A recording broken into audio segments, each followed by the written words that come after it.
नमस्कार मित्रों, स्वागत है आपका हमारे YouTube चैनल अवन थॉट स्टडी पॉइंट पर। हम लोग पढ़ रहे हैं चौहान वंश के बारे में। चौहान वंश के अंदर हमने दिल्ली के चौहानों के बारे में पढ़ा है, अजमेर के चौहानों के बारे में पढ़ा है, जिसमें महान शासक हुए पृथ्वीराज चौहान। उसके बाद में हमने रणथंभौर के चौहानों के बारे में पढ़ा है, जिसके प्रमुख शासक हुए थे आपके हमीर देव चौहान। बाद में हमने नाडोल के चौहानों के बारे में पढ़ा, जिसका संस्थापक, नाडोल चौहानों का संस्थापक के बारे में पढ़ा, नाडोल चौहानों के बारे में पढ़ा। उसके साथ ही सिरोही के चौहानों के बारे में कुछ कल पढ़ा था। आज हम बूंदी के हाड़ा वंश चौहान के बारे में पढ़ेंगे, साथ में सिरोही के चौहानों को वापस से एक बार रिवीजन कर लेंगे और थोड़े बहुत चौहान शासक है उनके बारे में भी जानकारी ले लेंगे। ठीक है, एक ध्यान रखना, सिरोही के राव सुल्तान हुए थे। उन्होंने 1583 के अंदर अकबर के प्रमुख सेनापतियों के साथ युद्ध किया था। इस युद्ध को कहा जाता है दत्तानी का युद्ध। ठीक है ना, जिसके अंदर राव सुल्तान की विजय होती है। और इस युद्ध को ज्यादातर भुला दिया जाता है, परंतु हमें इस युद्ध को याद रखना है और पढ़ने के दृष्टिकोण से भी प्लस अपने गौरव के दृष्टिकोण से भी हमें इसको याद रखना है। ठीक है, अगर कोई डाउट आता है, 3 ऑप्शन आपके पास है, किसी पे भी आप डीएम कर सकते हो, डायरेक्ट मैसेज कर सकते हो, कमेंट करके पूछ सकते हो।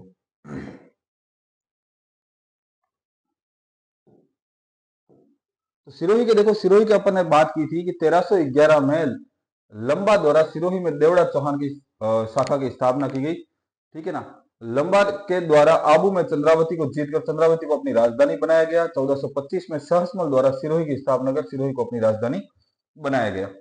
फिर अखिराज देवड़ा के द्वारा 17 मई 1527 को हुए खानवा युद्ध में राणा सांगा का साथ दिया।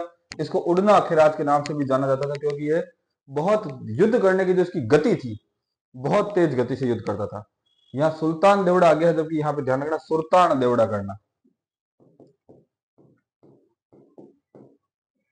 सुल्तान देवड़ा, यहाँ पे भी सुल्तान देवड़ा करना। ठीक है।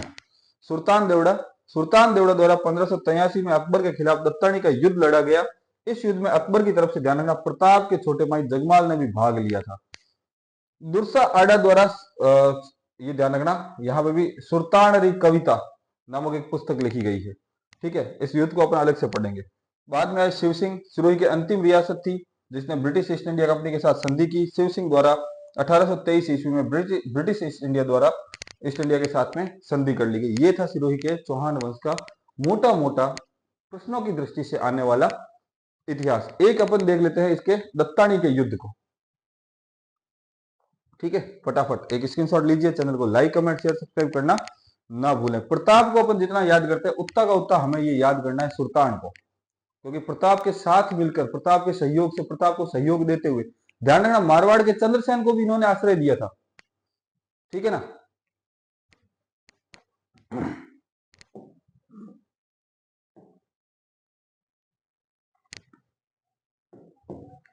डेट थी, ध्यान रखना 17 अक्टूबर 1583 को एक युद्ध होता है, दत्तानी का युद्ध। ये युद्ध ध्यान रखना अकबर की फौज व सिरोही के राव सुल्तान देवड़ा के मध्य हुआ। राव सुल्तान देवड़ा महाराणा प्रताप के मित्र थे, वह महाराणा के निर्देशों पर ही मुगल विरोध कर रहे थे। ये मुगलों का कर रहे थे, विरोध कर रहे थे, इधर प्रताप कर रहे थे, इधर सुल्तान देवड़ा कर रहे थे। इस युद्ध में मुगल फौज का नेतृत्व महाराणा के भाई जगमाल ने किया। ठीक है ना, जगमाल सिसोदिया जो था की पत्नी सिरोही के मान सिंह की पुत्री थी, जिस वजह से अपने पति जगमाल से कहा कि मेरे पिता के देहांत के बाद सुल्तान कौन होता है सिरोही पर राजकाज करने वाला, वहां तो हमारा हक ज्यादा होता है।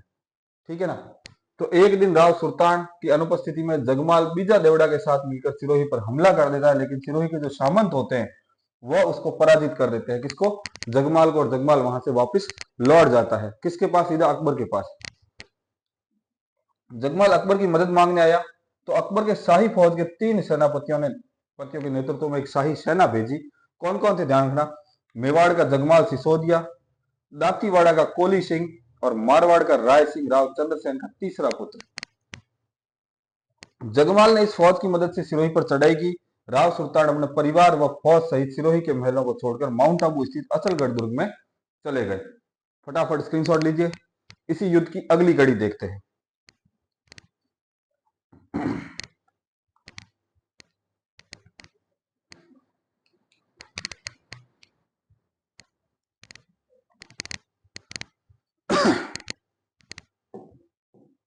चैनल को लाइक कमेंट शेयर सब्सक्राइब करना ना भूलें, करते रहें, बार बार कहने की आवश्यकता ना पड़े। फिर ध्यान रखना, जगमाल जो है सिरोही जीत कर अचलगढ़ की तरफ बढ़ता है। किसको पकड़ने के लिए? राव सुल्तान को पकड़ने के लिए, ठीक है ना।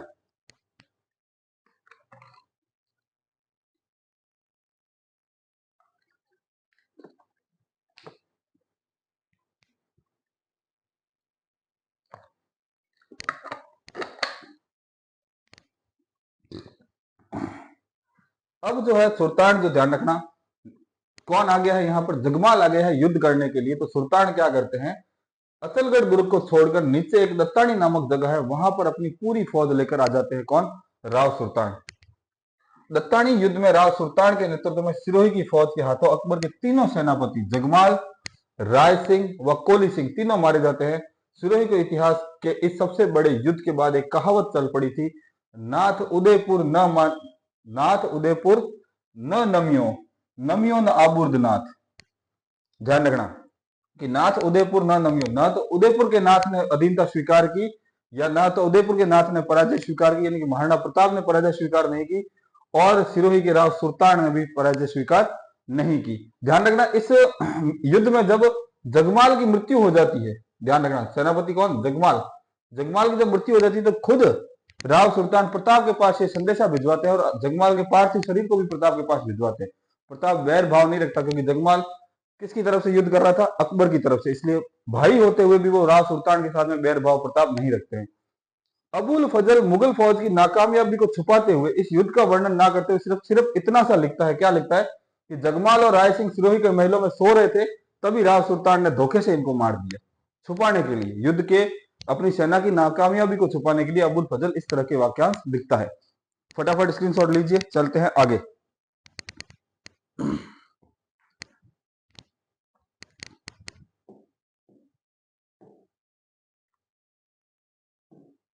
फिर आता है अपने, देखो, बूंदी के इतिहास की तरफ चलते हैं। बूंदी के अंदर ध्यान रखना, चौहान वंश ही शासन कर रहा है, पर उनकी एक शाखा है जिसको अपन हाड़ा चौहान कहते हैं। हाड़ा वंश शासन करता है। हाड़ा से अपने को हाड़ी रानी भी याद आएगी। हाड़ा जब अपन पढ़ेंगे तो हाड़ा के अंदर जोधपुर की एक हाड़ी रानी थी, जिसने युद्ध में हारे हुए पति के लिए अपने किले के दरवाजे बंद कर दिए थे कि तू युद्ध में हार के आया है, तो मैं तेरे लिए किले के दरवाजे नहीं खोलूंगी, तेरे जैसा पति हो, इससे अच्छा पति हो ही ना, ठीक है ना। तो हाड़ी रानियों की, जो कहते हैं ना, वीरांगनाएं टाइप की महिलाएं थी। बूंदी में पहले मीणाओं का राज हुआ करता था, मीणा वंश हुआ करता था। बूंदा मीणा के नाम पर ही इसका नाम बूंदी पड़ा। रणकपुर अभिलेख में बूंदी का अन्य नाम वृंदावती मिलता है, ठीक है ना। ध्यान रखना, इंपॉर्टेंट चीज है, कई बार एग्जाम में पूछी गई है कि बूंदी का वृंदावती नाम किस अभिलेख के अंदर मिलता है, तो रणकपुर अभिलेख के अंदर। बूंदी के चौहानों के प्रमुख शासक कौन कौन से? ध्यान रखना, स्थापना करने वाला देवा, जेतर सिंह, बर सिंह, सुरजन, बुद्ध सिंह और विष्णु सिंह। इन शासकों के बारे में हम पढ़ेंगे। फटाफट स्क्रीनशॉट लीजिए, चैनल को लाइक कमेंट शेयर सब्सक्राइब करना ना भूलें।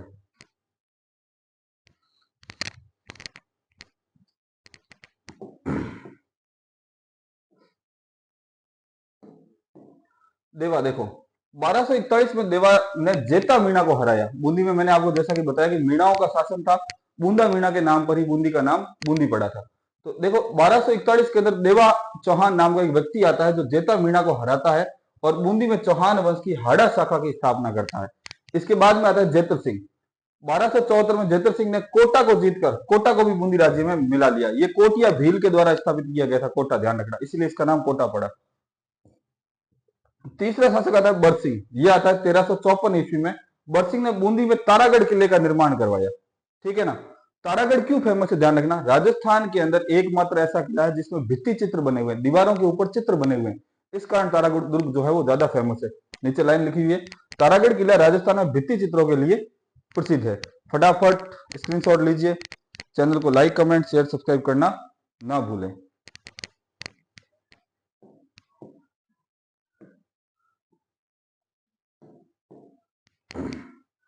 फिर आता है सुरजन। 1559 में दिल्ली का शासक अकबर ने रणथंभौर पर आक्रमण करता है। तो ध्यान रखना, आमेर के भगवंत दास दिल्ली के शासक अकबर तथा बूंदी के चौहान सुरजन के साथ दोनों के मध्य संधि करवाते हैं। सुरजन ने द्वारिका में रणछोड़ मंदिर का निर्माण करवाया। गुजरात के द्वारिका का रणछोड़ मंदिर भगवान कृष्ण का मंदिर है। सुरजन के दरबारी विद्वान कौन कौन है? ध्यान रखना, एक दरबारी विद्वान है चंद्रशेखर। इसने 2 पुस्तकें लिखी है, एक लिखी है सुरजन चरित, एक लिखी है हमीर हट। हमीर हट के बारे में आपको पहले हमीरदेव चौहान के टाइम में पढ़ा चुका हूं। फिर शासक आता है बुद्ध सिंह। बूंदी के चौहान राजा बुद्ध सिंह के द्वारा नेह तरंग नामक एक पुस्तक लिखी गई थी, जिसके अंदर बूंदी के चौहानों का वर्णन दिया गया है। फटाफट स्क्रीनशॉट लीजिए, चलते हैं आगे। इंटरेस्टिंग टॉपिक है, इसमें से कई सारे प्रश्न बन बन के आते हैं, तो ध्यान से एक एक चीज को ढंग से समझना और ढंग से पढ़ना। बाद में ध्यान रखना, बुद्ध सिंह के बाद में होता है बूंदी में उत्तराधिकार का संघर्ष। बुद्ध सिंह के दो पुत्र थे, ध्यान रखना, एक था दलेर सिंह और एक था उमेश सिंह। दोनों के बीच में उत्तराधिकार को लेकर संघर्ष हो जाता है। तो दलेर सिंह बुद्ध सिंह का दत्तक पुत्र था, अर्थात दलेर सिंह बुद्ध सिंह के द्वारा गोद लिया हुआ पुत्र था। तो ध्यान रखना, दलेर सिंह तो रियल पुत्र नहीं है। दलेर सिंह तो जो है ना, ध्यान रखना, गोद लिया हुआ है, ठीक है। जबकि ध्यान रखना, बुद्ध सिंह, सॉरी एक मिनट, उमेश सिंह जो है वो रियल पुत्र है। बुद्ध सिंह छोड़ो, बुद्ध सिंह तो खुद शासक था। बुद्ध सिंह के दो पुत्र थे, एक का नाम था ध्यान रखना दलेर सिंह और एक का नाम है ध्यान रखना उमेश सिंह। तो दलेर सिंह तो दत्तक पुत्र है, यानी गोद लिया हुआ। उमेश सिंह रियल पुत्र है। दलेर सिंह जो था वो ध्यान रखना सालिम सिंह का पुत्र था। जयपुर के राजा सवाई जय सिंह ने दलेर सिंह का साथ दिया, जबकि मराठों ने उमेश सिंह का साथ दिया। बूंदी राजस्थान की पहली ऐसी रियासत है जिसके आंतरिक राजनीति को मराठों द्वारा प्रभावित किया गया। ये प्रश्न आया हुआ है कि पहली बार मराठों को राजस्थान के अंदर किस राजवंश द्वारा बुलाया गया? हाड़ा राजवंश द्वारा। और किसके द्वारा बुलाया गया? ध्यान रखना, ये यहां पर उमेश सिंह के द्वारा। किसके द्वारा? उमेश सिंह के द्वारा बुलाया गया। अमर कंवर, अमर कंवर जयपुर के राजा जय सिंह की बहन थी तथा बुद्ध सिंह की रानी थी। बुद्ध सिंह कौन? इन दोनों का पिता, इनकी रानी थी। उमेश सिंह का साथ देने के लिए अमर कंवर ने मराठा सेनापति मल्हार राव होलकर को यहां बुलाया था। ध्यान रखना, ये क्वेश्चन कई बार आया है। उत्तराधिकार संघर्ष किन किन के मध्य होता है? दलेर सिंह और उमेश सिंह के मध्य। किसके पुत्र है? बुद्ध सिंह। मराठों को कौन इन्विटेशन देता है? अमर कंवर। किसकी वाइफ है? ध्यान रखना, बुद्ध सिंह की। किसके पक्ष में बुलाती है? उमेश सिंह के पक्ष में बुलाती है, उमेश सिंह को राजा बनाने के पक्ष में। राजस्थान में पहली बार मराठों का आगमन किस रियासत में होता है? बूंदी रियासत में। फटाफट स्क्रीनशॉट लीजिए, चलते हैं आगे की तरफ। लास्ट स्लाइड है, अच्छे से देख लेना, अच्छे से समझ में आ जाएगा हर चीज। एक राजकुमारी देखो यहां पे आती है, कृष्णा कंवर। कृष्णा कंवर जयपुर के राजा जय सिंह की बेटी थी तथा बुद्ध सिंह के बेटे दलेर सिंह की रानी थी, ठीक है ना। 6 नंबर पे आता है विष्णु सिंह। विष्णु सिंह 1818 में अंग्रेजों के साथ संधि कर लेता है और बूंदी का विलय अंग्रेजों के अंदर हो जाता है, ब्रिटिश इंडिया के अंदर हो जाता है। एक महत्वपूर्ण तथ्य और भी है, ध्यान रखना, दिल्ली के मुगल शासक बादशाह, यानी मुगल शासक या बादशाह जहांगीर ने बूंदी के राजा रतन सिंह को रामराज तथा सर बुलंद राय की 2 उपाधियों से नवाजा था, ठीक है ना। जहांगीर ने, ध्यान रखना, किसको? रतन सिंह। कहां का? बूंदी का। इसको 2 उपाधियों से नवाजा था। एक तो था क्या? राम राजा या रामराज, और दूसरी उपाधि थी सर बुलंद।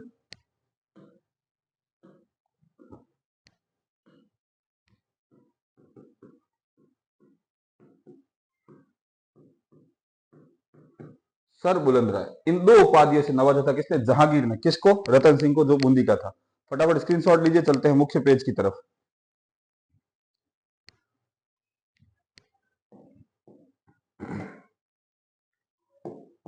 आज हमने, ध्यान रखना, राजस्थान इतिहास के अंदर सिरोही के चौहानों का रिवीजन किया। उसमें से 2 शासक जो अपने बचे हुए थे, सुल्तान के बारे में पढ़ा और दत्तानी के युद्ध के बारे में पढ़ा। इंपॉर्टेंट है, ध्यान रखना, ठीक है ना। और बूंदी के हाड़ा वंश के बारे में पढ़ा, जिन्होंने राजस्थान में पहली बार मराठों को निमंत्रण दिया था, यानी कि राजनीति के अंदर हस्तक्षेप करने के लिए पहली बार मराठे आए थे, ठीक है। चैनल को लाइक करते रहिए, कमेंट करते रहिए, सब्सक्राइब करते रहिए, घर पे रहिए, मस्त रहिए, चुस्त रहिए, नोट्स बनाते रहिए और अच्छे से पढ़ते रहिए। जब तक आप अच्छे अच्छे नोट्स बनाते रहोगे, कोई भी कंपटीशन एग्जाम आपको रोक नहीं पाएगा। अच्छे से आप एग्जाम को क्रैक कर सकते हैं। धन्यवाद।